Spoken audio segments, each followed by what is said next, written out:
All right. So, good morning, everybody. Here we are. Uh, Photography is not just an artistic endeavor. It has many scientific applications. Like we have industrial photography, fashion photography, wildlife photography, food photography, photojournalism, and like what we are doing now, biomedical photography. And this biomedical photography plays an important role in medical research and publications. In fact, it can be a profession by itself, or at least a part-time profession. Because many times what happens is a good research work can get rejected because of improper uh, supporting documents, particularly photography. So it's very important that we have, because the world does not accept anymore pictures which are unsharp, out of focus, not coordinated, not like before, after they're not organized with the standards, they're not standardized. Such things will not be accepted. So here's the presentation which even doctors can just do a pretty good job without the help of any professionals. So basically, we need to do photography for educating patients, to teaching purposes, motivating patients, for diagnosis, research, publications, case presentations, and of course, general record maintenance. And insurance submissions in some countries, marketing, and what we have to be careful these days is also medical legal purposes. So the challenge is how to get the light right into the mouth. I'm going to talk both about intraoral and extraoral photography, and as far as possible for the surgeons, but most of the intervals are for everybody. We have to take care of the lighting properly is the most important thing. Exposure, and how you keep the tissues away while taking the pictures of inside the mouth. And above all, which is not shown or taught many places, is how to do standardization. Then how to compose it. A little bit about magnification and color consistency, which is also very important, particularly for prosthodontists. This is a huge challenge to get the exact shade. Luckily, we don't have to worry so much. So the problem is we think this is a big difficult thing. It's a technophobia comes in, and then we feel the panic button. We'll not be able to take good pictures with the camera, which has so many buttons. So here I am to make it all very simple. Now, when you go to the market, it is said that the hottest selling gadget of the millennium is uh, the digital camera these days. And what's happening is that you get so confused when you go buy a camera, and there's a microphone still on. So when you go to buy a camera, there's so many in the market, and you buy the best, and by the time you reach home, maybe a new model already there. So it's a confusion. So let me start with telling what are the basic cameras available and what is good for us, just in a very few minutes. So what is good for us? Generally, we can classify as consumer cameras, which is for everybody, public, like a phone. Then the prosumer cameras, a bit more sophisticated, and the professional cameras, okay, the SLRs we're talking about. And presently, the mirrorless. See, I'm talking to an audience with varied levels of information about photography. So I should be very careful. I can't bore people with my basics, and at the same time, I can't, deprive the beginners about the basics also. So it's a difficult task for me. I'll do my best. So this is what you call the prosumer cameras, the simple cameras, the hot shot cameras, the picnic cameras, or whatever we call it. And this cannot be used for a lot of reasons, which I'm going to talk explain now. Then we have the non-SLR cameras. So these are good, professionally good, high resolution, everything, but they're not true SLRs. SLR means single lens reflector. I'm going to spend about 3-4 minutes explaining what that camera is. This is what an SLR camera is. This looks like that.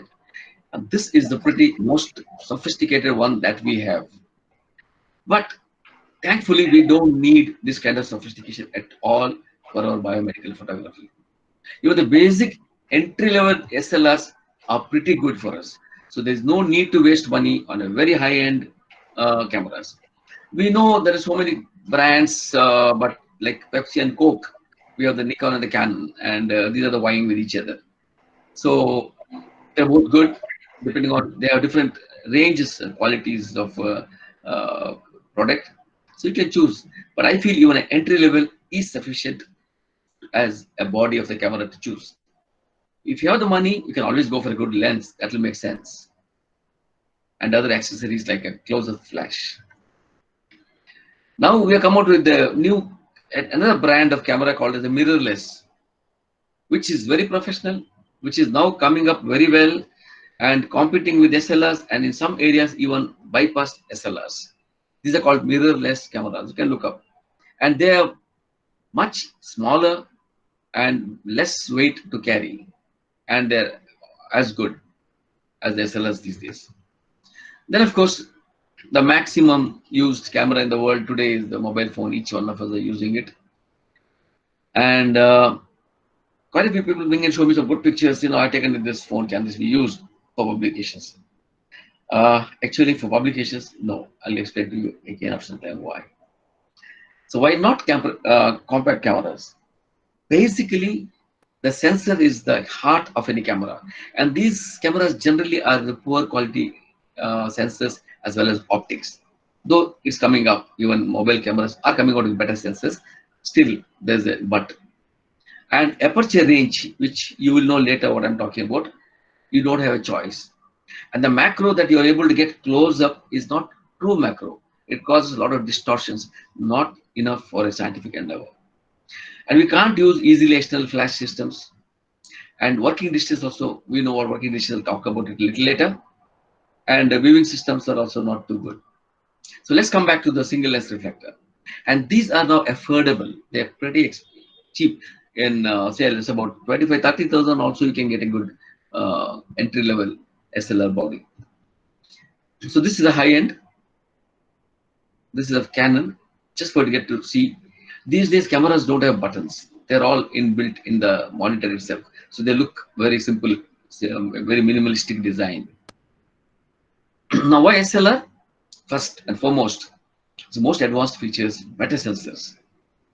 And what I would say is the interchangeable lens facility that we have in single lens reflector cameras. I always say this, you heard me earlier, that whether you're photographing the craters on the surface of the moon or you're photographing the pimple or the dimple on the left cheek of an ant, you can use the same camera. Only the lens and other things might change. The body remains the same. Because this is the accurate viewing and focusing system. And a lot of accessories are available, like external dedicated systems, flash systems. And you can also see the depth of view before we even click the photograph. Now, what is depth of view? This is, we are going to talk about it in detail, because most important carry home today will be one is depth of field, what it is.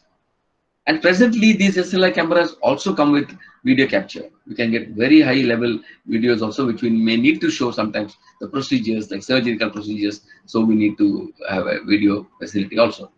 As I told you, this is the heart of the camera, the sensor. You have to take care of it very carefully. Don't ever touch it. Don't keep the body open for a longer time. Don't ever open it in dusty atmospheres, because once the dust settles on the sensor, it's next to impossible to take them out without damaging. So just don't keep it open. This is a word of caution. You try to keep the lens ready, take the lens and immediately shift. So you don't have time for the dust to settle in there. And another thing we have looked at the camera is viewfinders. There are two types of viewfinders through which you look at the object or the world outside. One is to the physical one, that is the optic one we see on the right hand top. You can see directly at the object. Other one is through a monitor. Okay, now some cameras give the flexibility of both. The best is always the optical one. But this sometimes helps. For example, you are looking at a different plane, you want to change the angle, or you are put on a microscope and you don't have to bend down. So they have advantages. So first preference is always for an optical viewfinder. The mirrorless ones, just introduction to it, because it's coming in a big way. This is lighter because there's no mirror or the pentaprism on top of it. And it has interchangeable lens facility, but it has no optical viewfinder. That's okay. It's a small compromise, but that's okay. But they're significantly smaller in size. And for the artist, there are so many things you can do in that. Like you can see the photograph build up. Let's say in very low light, you can see the image build up and stop when you want it to stop it. That's something that fascinated me tremendously. So these are the simple cameras. When let's talk about mirrorless cameras, the simpler ones. Sony is interestingly doing good in this area. Though Canon and Nikon are also doing, I think Sony is gone ahead in mirrorless cameras. Let's not go into the nuts and bolts of it. They're somehow very small. Now, after we talked about the camera body, let's quickly come to the lenses. Again, here, let's not go into details. There are basically three kinds of lenses. One is normal lens, that's normal in the sense what humans see. When I sit in front of you, the audience, or in front of my room, what I can see, the width of the image, is called as a normal lens, which is about 50 millimeters. So any lens which is 50 millimeters is known as the normal lens. Any lens, the number is less than 50, is called as wide angle lens, because you can see more than what the human vision can see. It's used while taking group photographs or while taking landscapes. Only it is used. Never should be used for any patient photography. Even if you have a camera with variable focus lenses like 24 to 120 and things like that, never shoot any picture below 100 mm or at least below 50 mm, because there's a solid distortion happening. Just remember that. Then we have the telelens, which we use in the wildlife photography. Let's not talk about it here, which is more than 100 mm. You can call that, if it is 200, we say short tele. It can be 400, and it can go on. You can see in National Geography how they shoot distant images so clearly, and they're very expensive, and we're not talking about it today. And then there's something here with the red color. This is what we need to know. That's the macro lens. These are very specialized lenses made to take up pictures from pretty close up without distortions, with perfect focusing. That's called the macro lens, which we'll talk about in a little while. So this is how the lenses look. So if it's written on that, on the barrel, if you look at it, the middle one, see that 50 mm, it's clear there. That means it's a normal lens. And the telelens goes beyond, and less than 50 is called as a wide angle lens. So now when you hold a lens in your hand, you should be able to immediately say whether it's a telelens, whether it's a normal lens or a wide angle lens. Now, why go for macro lens? This is, you can invest on this lens, is still worth it, because very high quality optics, very simple to use, and one lens can be used for both intraoral and extraoral. It's a beautiful portrait lens too, so you can take pictures of your children or family also with that. And magnification, for scientific reasons, sometimes you need to know which can be determined, and you can easily standardize the before and after pictures with this. And in advanced ones, there's something called shift tilt mechanisms, and let's not worry about that. A macro lens, you can get so close and takes amazing pictures. This is how a macro lens looks. It's heavier, bigger than normal lens, and VR means vibration resistant, and most of them are extremely good now. There's something called speed of the lens. That is the smallest aperture the largest aperture a lens can have. It's called the speed of the lens. That we'll talk about when you talk about depth of field.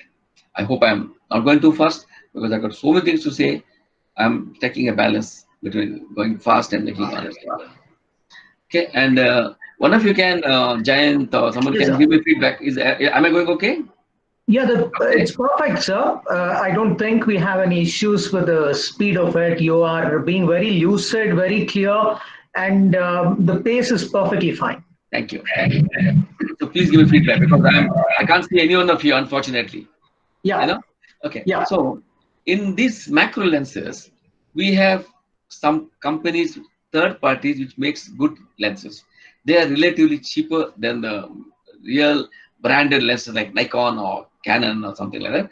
These lenses like Vivitar or Sigma and Tokino, they are pretty good, and they're almost half the price. And you can even go for them, because those companies make only lenses and they give us an affordable prices.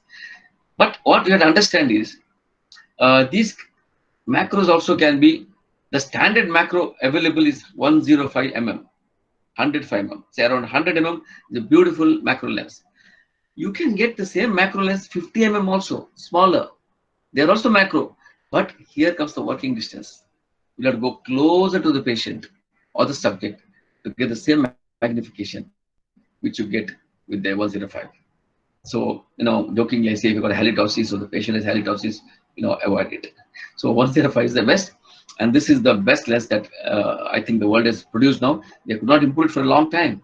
It's still 105 mm, 1 is to 2.8. That's the aperture. I don't know how many of you are used to this word 2.8, 4, and 11 and all that. I'm going to make it extremely simple now in a while. But that requires a little concentration on that. Now this is another macro lens.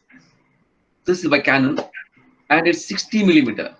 So 60 mm means it's you have to go closer to get a certain amount of magnification. All right.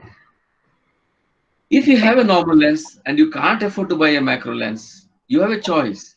You can always get these diopter lenses, like the spectacle lenses. They are +1, +2, +3.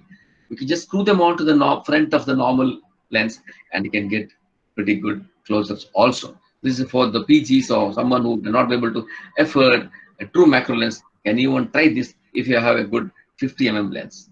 All right, that's should be pretty good. Okay. Now let's come to the very basics of photography. Very basics. We need to understand what's an aperture, what is shutter speed. These are the two things which is the base of any photography. Because photography actually means it's a recording of the light reflected from different points of an object, right? So the name of the game is letting in the right amount of light. So this can be done either by changing the aperture. You may use a bigger aperture to let in more light, or a small aperture to let in less light, or the shutter speed. A faster shutter to let in less light, and a slow shutter to let in more light. Then now we have one more advantage called ISO. That is, your sensor can be made to be less or more sensitivity. In the past, we had to carry different speed films. In the dark, we used to use 600 ASA. In the sun, we used to use 100 ASA. Whereas we don't have that problem here. So all we have to do is to change the setting of the sensitivity. That means you can make the sensor less sensitive or more sensitive. So we have three options. How we are going to use it? I'm going to make it very, very simple for you guys. All right. Let's talk about shutter speed.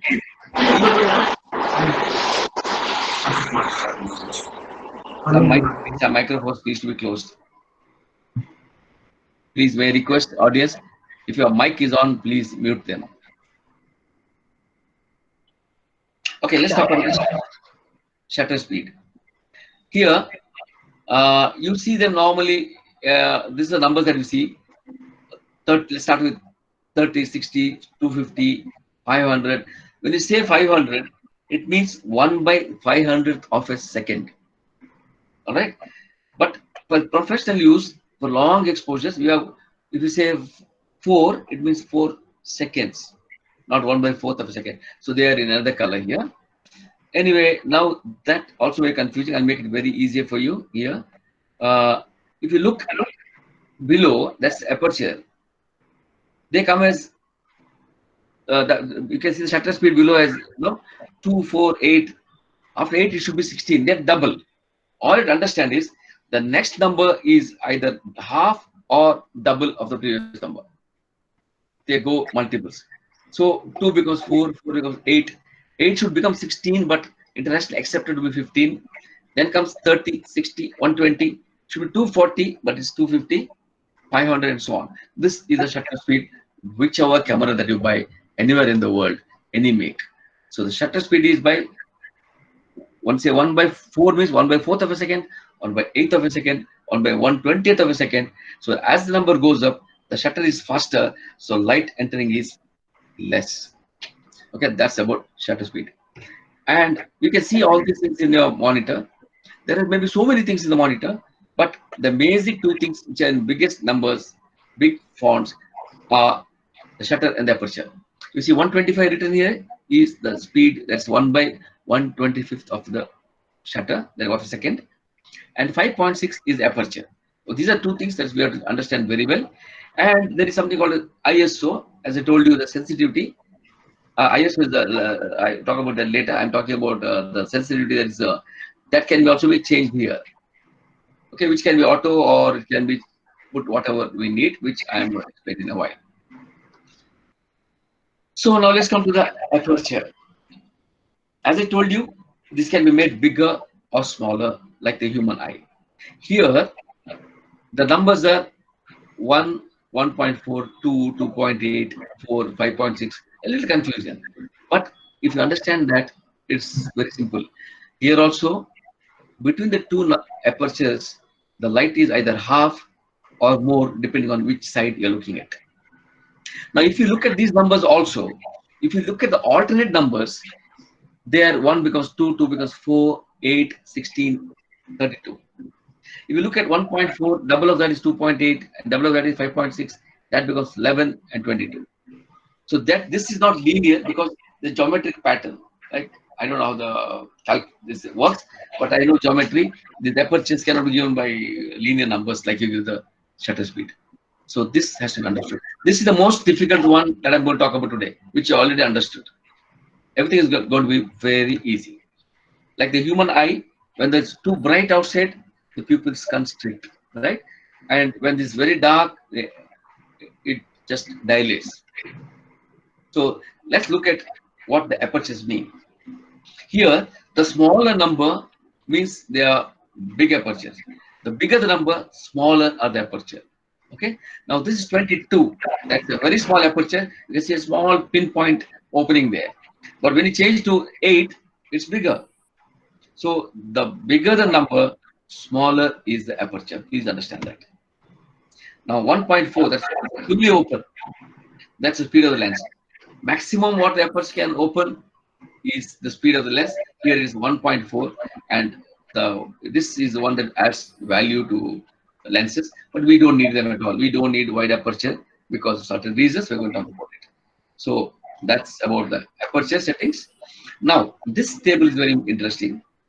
There is a correlation between the shutter and aperture. For any change you make in aperture, you have to make a consecutive change in the shutter speed. Now, for example, look at this. This is going to make the entire thing easy. Below we have the shutter speed. Above you have the aperture. Right? Now, for a particular situation, for one particular light, let's say the lighting in your room right now, the ideal would be the right amount of light would be aperture 4 and 1/500th of a second. You can get the same clarity or same brilliance or exposure by using this combination. When you made from 4 to 5.6, that means you made the aperture smaller, so you have to make the shutter speed also slower. Or you can get this combination or this combination. Now, in all these combinations, you are able to get the same amount of light into your camera. Interesting, right? Then why do you have these choices? Look at these pictures. They all three have similar brightness. Total amount of exposure is same. But the first one is frozen the moment. That means it's a fast shutter was used there. That means they must have used a very fast like aperture must be to make up for it should be bigger. So when the shutter goes higher, faster, so you have to make the aperture bigger, right? You look at the last one, the whole thing is smudged.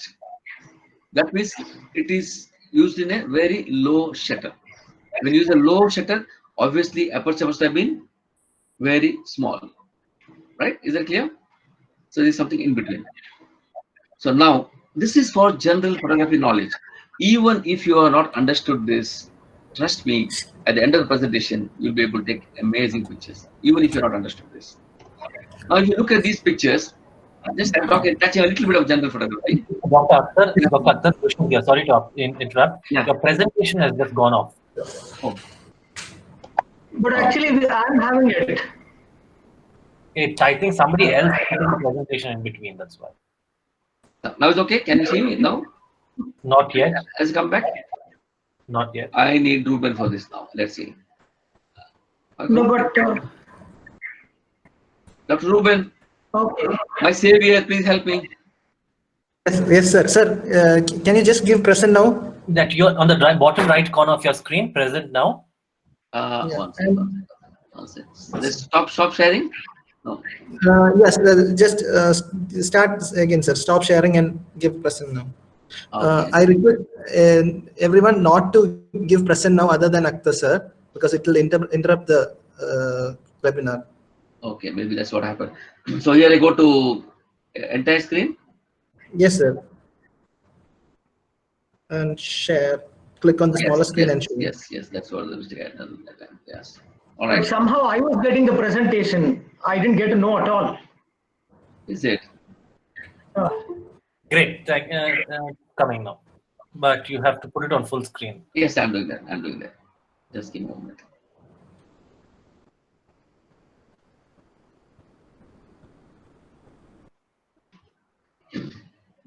so can you just go back a few slides?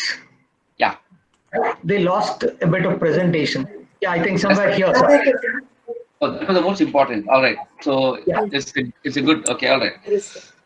So yeah, as I was telling you, this could be the most among my presentation a little difficult to follow. If you follow, it's good for you forever because this is not going to change with technology. This is the science which is going to remain forever. About I can hear someone talking.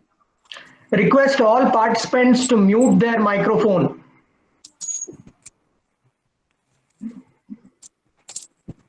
All right. Yes, sir. You can carry on, sir.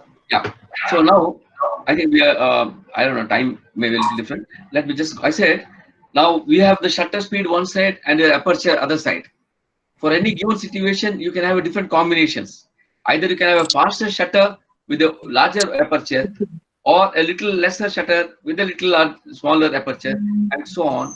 And you can get various combinations to do any photography for a single given lighting.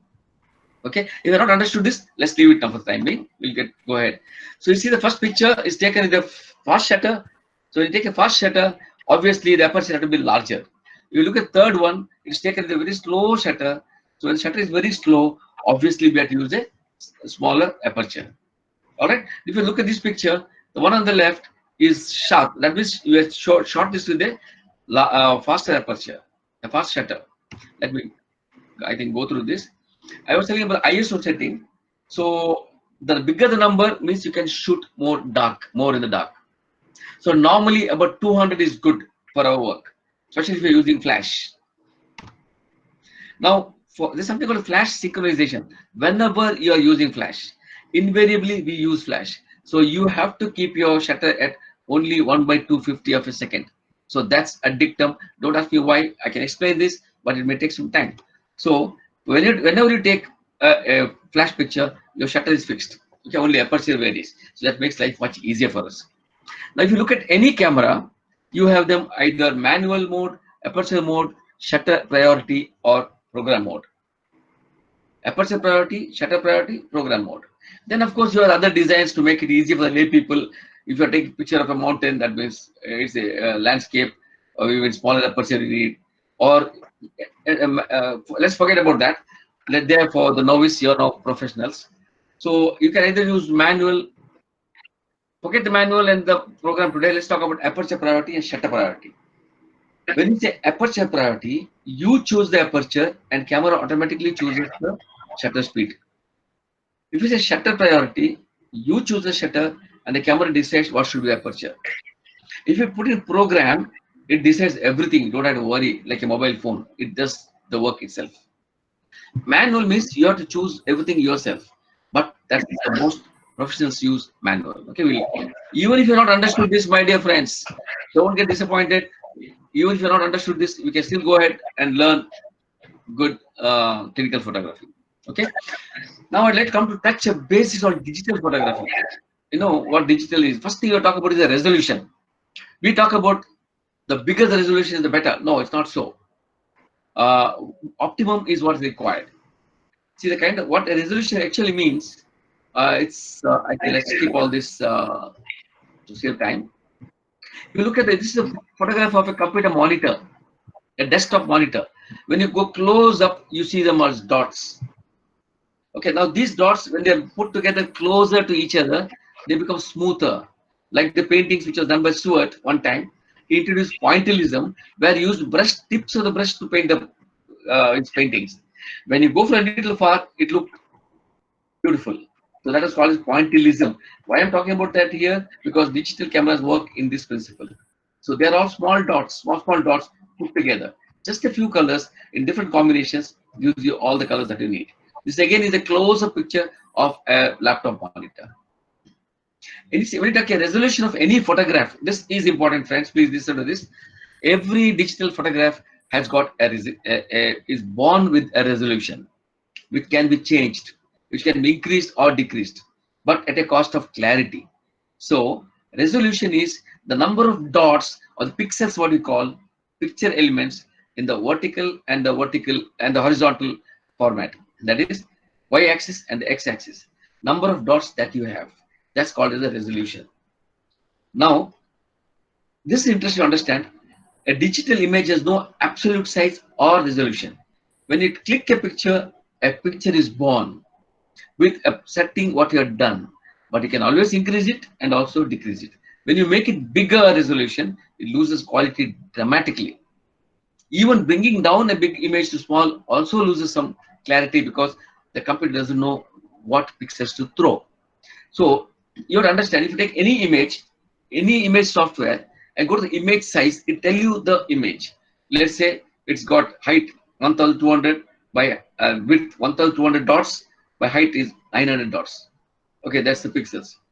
So this can be changed. If you go resample there, you can type in whatever number you want. It takes some time and makes it bigger and gives you. But that is not good photography. And there's a lot of compromises. What we need for printing purpose, we need 300 dpi. That's what all the journals ask us. So 300 dpi. 200 can be accepted, but lesser than that becomes staircase edges, jagged edges, and they're not good for printing. Now look at this same size prints. First one is taken with a very high resolution, and the same size taken with low resolution. Print size is same, but see the difference in quality. So when you shoot an image, you should decide for what it is meant for. For just screen purpose, only for PowerPoint presentations and all that, you don't need very high resolution. 72 dpi is enough. For projections, you will need 1024 by 768. But for printing, it is not at all enough. So the same quality print, what you see in the monitor, the resolution is much lower than you require for the print. Let's not confuse that. So in the camera, what megapixels should you choose? Just because you have 36 megapixels, you don't photograph your patients with that high resolution, because unnecessary file size, very difficult to manage. You are not going to make a poster out of it. So when you choose and take a picture, you decide whether you're going to make a postcard out of it, a postage stamp out of it, or a poster out of it. So average, a 3 megapixel is enough for most of our needs. So every camera is much above that. All right. So you can keep it in the medium, and that should be enough. Here, if you look at it here, resolution, it's a 326 by 2448 may be enough, but always keep little more in case you need to make a poster presentation sometime. Now, this is something that, as I'm telling you, is carry home message for you. The most important of all I talked today is depth of field and critical focusing. Now, if you look at this picture, it's shot long back on a film. It's not, the entire picture is not in sharp focus. Some areas in sharp focus, some areas are blurred. So this you have to choose which area you'll be focusing perfectly, and then the rest goes blurred. Right now, that is the artistic imagination. I don't want the bull behind to compete with the bull in the front, and I don't want the details of the people there because my emphasis is on the bull. So then you adjust your depth of field accordingly. Now, how does it matter in clinical photography? I come to that. Now, if you're taking, let's say this is my family some years back, my 3 daughters and my wife. Now, on whom should I focus? Not my wife just because she's my wife, but because she's in the middle of the 3 levels. Zoya is right in front, Tanya is right behind, and my wife is somewhere in between. So we always focus on the person in the center so that the depth of field in front and the depth of field behind is utilized. If I focus only on the first girl here, the depth of field in front goes waste because there's nothing I'm photographing in front of her. So the Tanya, the one behind, will get much less depth. Now, if you're photographing a flat object, like copying from the book or a picture of a spider web, it doesn't matter because there's no depth in that. It's just a flat image. Okay. Now, look at these images. These are the rubber frogs, the toys, I put it on a table. I put my camera on a tripod. I am not changing the focus. Everything is in manual. I am not changing any focus. I'm repeating.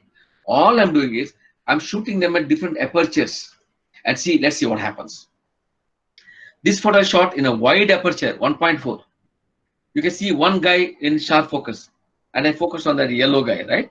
Now, if you look at it at 2.8, means the aperture become a little more smaller. And see, let's go on doing this and see what happens. 5.6, smaller aperture, still smaller aperture. So what's the lesson now? What's the lesson? The smaller the aperture, more is the depth of field. The bigger the aperture, shallow is the depth of field. So you need to always use very small apertures for clinical photography. Now, if you look at the example, this was taken with f2.8, wide aperture. Look, beyond canines, you can't see anything. But at the same time, if you take it with f11, see, everything comes into focus. So always use the smaller aperture for macro, for close-ups, right? Now, 32, the smallest aperture that most cameras have. And look at the depth from molar to molar, third molar to third molar, everything is in sharp focus. Here also, I will not focus on central incisor. I would prefer to focus, actually this is focused on the centrals. But that's a foolishness because the depth of field in front is of no use to us. I would prefer to focus on a lateral or canine, a lateral many times. Then the depth of field, everything becomes more sharper. The lateral, central, and the canine. And of course, it will go on deteriorating as you go behind. Right? So, any questions in between, or shall we go ahead? Dr. Jayant, is that clear? That was very important. Can I go ahead? Hello? You all there? Yes, I think Dr. Akhter has been clear. You can go ahead. Yeah. Now, there's one more thing. When you save an image, there are different formats to save. There's so many. Let's not worry about all of them.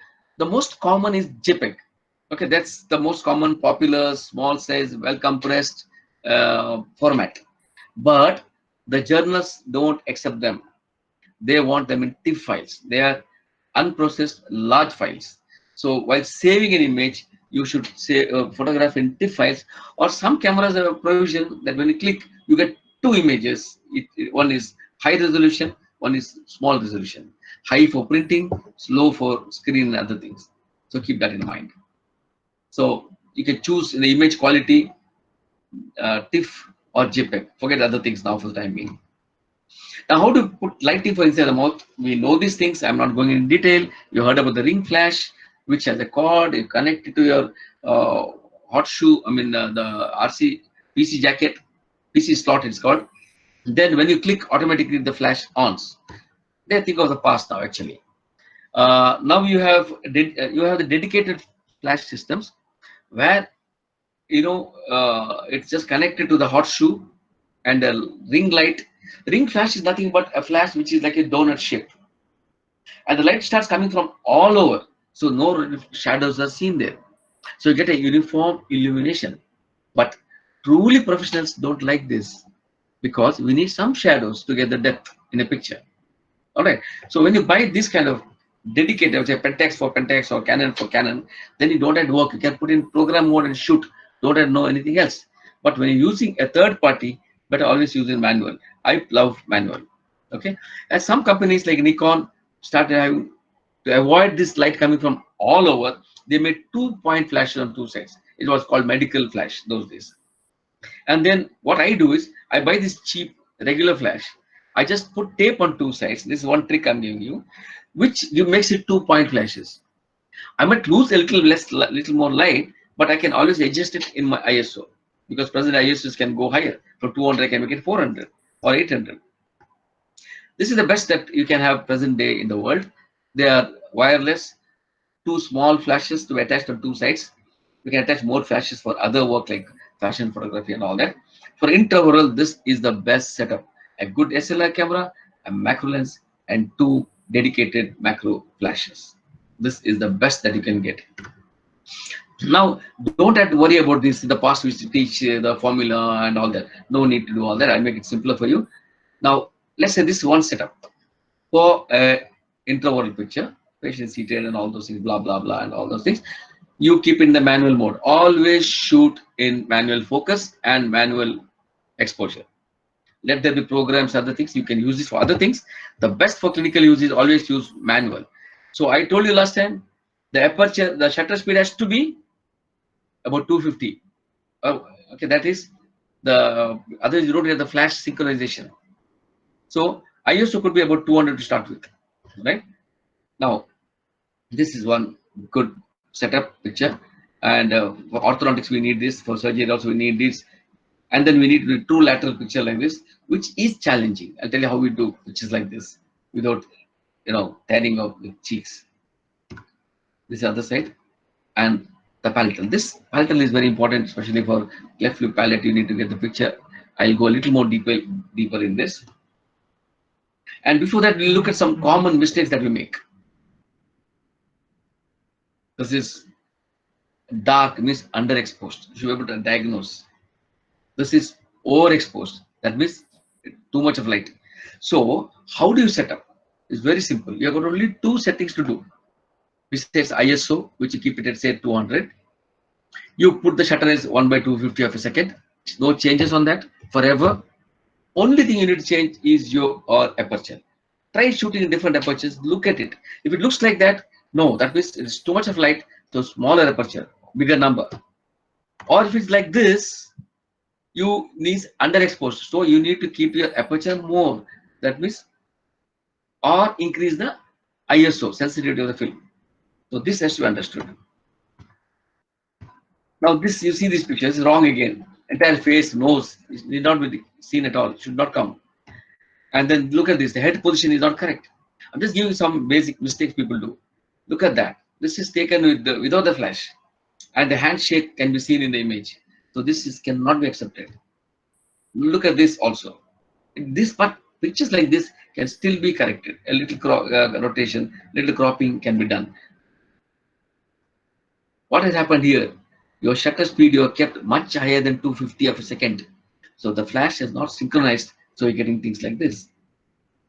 All right. So this can be corrected. Can be the alignment can be corrected and can be cropped a little bit, and you get the good images. What has happened here? The critical focus is not there. Then there's no depth of field at all. Look at this image. The scratches in the mirror. You use a mirror to take the picture of the palette. Always, always. And they're the best and the easiest. Probably a total mandibulectomy would be better, but next option would be to use a mirror. Now, if you look at these scratches, the ordinary mirrors, if you use, they cause two problems. One is they get scratched easily, and they can see them in all the images. Then also they produce double images because the cheap images are coated rear behind the thickness of the glass. So you get two images, one reflected from the front of the glass, one from the back of the glass. So which can be seen in some images like this. You see, they're double images. So never use, always go for a proper professional front body coated mirror, or a rhodium coated stainless steel also is fine. Now the lower, if you take the occlusal, what you do with the tongue depends. If the patient is cooperative, you can ask the patient pull the tongue back, or you can even keep it in the normal position. Now there's one more thing has come to the market called as ring light. They are not ring flash. Nowadays, LEDs have become very, very efficient. Car headlights are also LEDs these days. So you don't need to have a connection with the camera at all. It's like holding a torch in front of the camera. So they're called as ring lights, not ring flash. Here, they're definitely less brighter than the flashes, but nowadays you do get very high, good enough for a work. One major advantage is we can use this also for shooting videos of inside the mouth what I'm doing, because flash doesn't come, just comes in a flash, but this light gives a continuous source of light. So they're very good these days. They look like this. If you connect it to the thing, and you get a pretty good. I think LED is the name of the. I mean, it's the time. This present day is everything is going LED. Now there's one more just for information. You get a TTL cord where you can take the normal flash away and connect it to the regular flash. And if you need this, conservative people will need this more because they want to show the texture of the enamel or whatever. I thought anyway, just make you know that something like that exists, which is called as the TTL cord, through the lens cord. and where they want to show the details of the enamel details and the defects, all those can be shown very well with those kind of lighting. Now we know these things. I'm going a little faster on that so that I'll keep some time more for your question answers. Intraoral mirrors, to take the, especially the palatal one, the shape is different. And one you see on the left with the handle, stainless steel, is the best to take the buccal pictures, because you can put it on the sides of the buccal, in the buccal corridor, and you can stretch with the metal and you can expose it beautifully. Or one below what you can see, which has one smaller on one side and little larger on the other side. They are metal, rhodium coated stainless steel mirrors. So they come like this. And cheek retractors, again, I'm not going to details, you know these kind of things, but the one in the last one you see here, it looks something like this. It opens, retracts, everything, makes life easier. And then when you use a normal C kind of retractor, always use the smaller one to the side you're retracting and the bigger one to the opposite side. Otherwise, you get a lips covering it. This is the one I'm talking about for the buccal view. So here you see the smaller retractor is used on the side to be photographed, the larger one to lift the lips up. I can hear some people talking on the phone. All right. You get some simple things like this called diffusers. They always use much better soft lighting. And you can make one yourself for intraoral pictures, a DIY, do it yourself, light diffusers. You can use a regular flash, still get this one thing you can try when you're free. You can still get good images. I use my self-tracing paper, which is really very good. So, okay. Now another important carry home message, which is not explained anywhere, is how to standardize the pictures for before and after. Do we have enough time? I just finish with this. The pictures they take before surgery or after surgery should be similar in composition, similar colors, similar format. One cannot be horizontal, one cannot be vertical. Alignment should be similar. You should be able to superimpose perfectly, and the magnification has to be same. I'm going to give you a very beautiful, very simplified version, which you may not find anywhere else. Is my own. And what I do is I always use a manual focus mode, and I mark the first time I take a picture intraoral. I see the focus by manually rotating the barrel. Then I mark it on the top.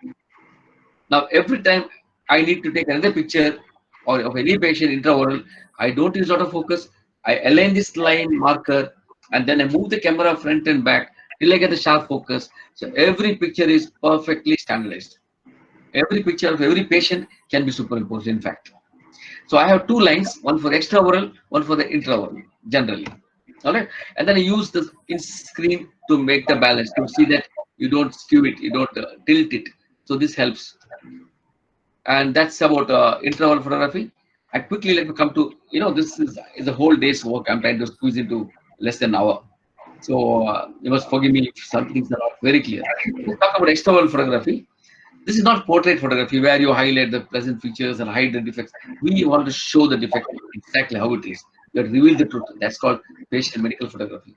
The lens used are always the macro lens.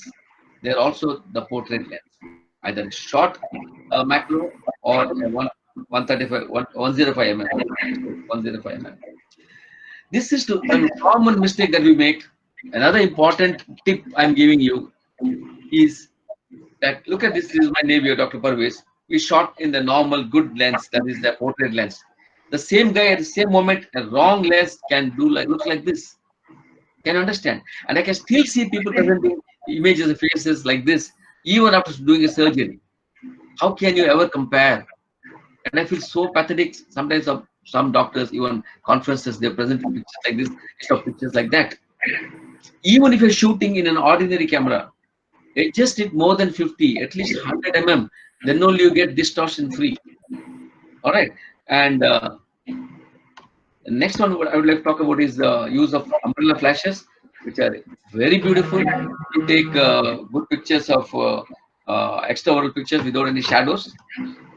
Normally, if you have place, if you've got a unit, if you've got a center, you can have a 10 by 10 space for this, or even little less. Buy 2 umbrella flashes and 1 powerful flash, and this is setting. Very simple one I'm giving you. The camera is in the middle. Two umbrella flashes put light on two sides. For fashion photographers, you need to do a lot of variations. We don't do that. Then one flash right on top, you see, it illuminates the background. So that the shadows produced by these flashes gets nullified with that flash on top. So look at this. The picture looks, it's so bad because of the reflection of the face on the wall. We still see these things. This should not happen. How do we do that? Again, I got my own bag of tricks. For my bag of tricks, I'm going to give you one more thing. Now see, this is how it should look. Here you can see the depth, you can see the maxilla which is deficient, you can see the mandible going 3 class 3, and all the contours you can see so beautifully. So there's a big difference. This doesn't send much information, this gives more information. Now the background is completely bright, so there's no chance of shadow. Keep a flash behind on the wall, for the wall, to light the wall. Automatically when you click here, because of the what you call the slave units, the background also gets lit up, right? So this is how the profiles come. Perfect. You need a little experimentation. Always use diffuser if you can. If you're using a raw light, use a diffuser. Or a big ring light you get for portraits. This is my idea. What I do is, I have two flashes, one ring flash, one regular flash which I bounce on the ceiling. If the ceiling is a little low, it's even better. Now it works like this. The ring flash puts the light on the face and illuminates. The bounce flash bounces off the ceiling and brightens the background, and you don't see any shadows. If you off the bounce flash, you get a silhouette which you can use to show your profile. In the past, we did this. We kept a curved laminate sheet which is matte and put two lights in the background so that whatever picture you take, no shadow comes. This could be done in a corner of your clinic anyway. These are our own invention methods. Now you may have excess tissue or something to photograph also at times. So umbrella flashes comes really very helpful. Use a curved background, keep that excess tissue or whatever you want to photograph, maybe an instrument or whatever, keep it on that, and then use two same umbrella flashes that use amazing professional quality pictures. Now take external pictures. I have another focus, another distance, which I mark in red. So that is first time I make a patient sit. I take this fresh lens. I focus in manually how much you should compose the face. Then I draw this line. So red for the extraoral, the green for the intraoral, whatever you like. So each time you take a picture of extraoral, I look for the red line, manual focusing, go front and back till I get the face in sharp focus, and very beautifully they are all perfectly synchronized. Now let's not talk about this video capture. I think it's too short for time for this presentation. And in case you have to use a mobile phone, like I never advise it. You've gone somewhere in a camp, you're not carrying a camera, and you have a picture you want to take. You can still take good pictures. Two small hints I'll give you. One is don't go close to the patient and take the picture. Pinch out the monitor, make it a little larger, go behind, so distortion won't be there. And you can get some clip-ons in these. You can get some clip-ons which will like macro lens can be added to it, or even a flash comes with that small lens. Can be used. I'm not discussed much about it. I think we are almost okay with the timing. I hope it's the time is now almost an hour we took. Yes. So this is very quickly. I'm doing my PhD on smile analysis, smile dynamics, and the article is published in AJODO last year. It's called Akhter Setup, where we capture a face. This is important because it's something new which is published in AJODO and is doing well. Now we take 3 pictures of the patient, one frontal, one profile, one frontal, one lateral, and one 3/4 simultaneously using a system like this. If you want, you can contact me later. I'll give you the details. And we made the tripod upside down. All 3 cameras moves up and down uniformly. I used the old dental chair mechanics for this. And the advantage is then I use the laser marker to get the head right, and then some modifications, and then I can get what you call different stages. Quick, I take a short video, and I have developed a software called as the Akhter software. Anybody wants, I can give it free to study the face, smile, and things like that. And you can see, take each frame what you want, and you can analyze them frame by frame. Okay, anyway, I have not much time to go into these details. So I really thank the society ABMSS for giving this opportunity for us. And uh, we started a Center for Creative Anomalies sometime back with a good team. Now we have Hari Kishore as a project director and Ghosta Reddy as the adjunct professor who visits us. And then we have Nimalika for speech and Faizan for orthodontics, and Mithun as a pediatrician, and Ravi Vaswani as a physician. And thank you. We are really overwhelmed with the support of the ABMSS, which has rendered for the last 2 years. They have taken confidence in us and they are supporting us so much. And we are also motivated with the mission vision that you say, to reach the needy, to spread smiles, to transform not just the face, but their life. So thank you, ABMSS. Thank you for inviting us to be a part of your family. Thank you. Any questions?